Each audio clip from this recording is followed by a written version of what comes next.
not interested, they're just gonna find somebody else who is. Welcome to Screen Recaps, and today we are going to be recapping the movie Finest Kind. The movie opens with a reunion between two half-brothers, Tom and Charlie. Despite the time that has passed, they're close, connected by the same mother and different fathers. Charlie, fresh out of college and preparing for law school, decides to spend quality time with his older brother Tom, an experienced commercial fisherman. Without hesitation, Tom welcomes Charlie aboard as part of his crew on a commercial fishing boat.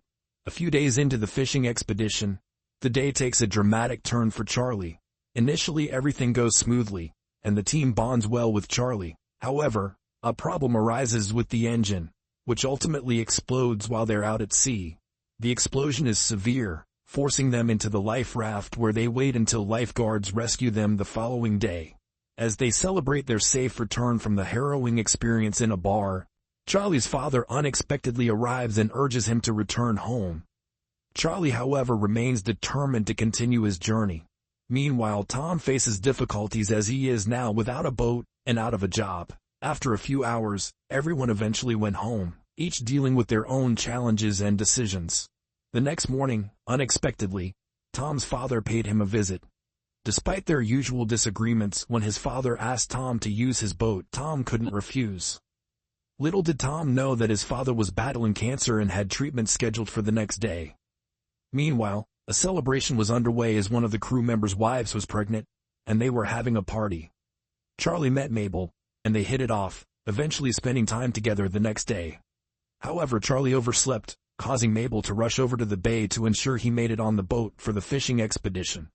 The expedition turned out to be enjoyable with plans to stay out for a few days. Unbeknownst to Charlie, Tom had a surprise in store. They were heading into Canadian waters. With some skepticism, Charlie went along. Unfortunately, luck wasn't on their side once again as a red-colored Canadian Border Patrol plane flew directly over them. In a rush, they had to release all the fish and speed back to port. However, they were caught by law enforcement and faced a hefty fine of $100,000. Unable to retrieve the boat without paying the fine, they faced a challenging situation. In this twist of events, Tom discovers his father's cancer when he, as the legal owner, has to inspect the boat. Now faced with the challenge of his father's terminal illness and the inability to afford medical care, Tom feels desperate. The only valuable asset he owns is the boat. In a moment of desperation, Charlie proposes a risky plan involving smuggling. It's Mabel who arranges the plan using her knowledge of where to obtain the goods due to her mother's connections. Initially hesitant, Tom reluctantly agrees under pressure from the team. The group embarks on one last mission with a smuggling plane dropping the goods at a specified location for them to pick up and deliver to the buyer who promised a payment of $100K. However, things take a dark turn when the delivery truck gets hijacked by another group posing as law enforcement officers. Initially suspecting the dealer's involvement, Tom realizes there's a drug addict on their team who betrayed them for quick money to fuel their habit. The drugs are gone and there's no chance of recovery. Despite Tom's efforts to keep his father in the dark about the dangerous situation, his father quickly understands the gravity of the danger they're in. Filled with empathy and frustration, Tom makes a daring move. He visits the drug dealer, claiming to have the money from Tom, and ultimately confronts the dealer.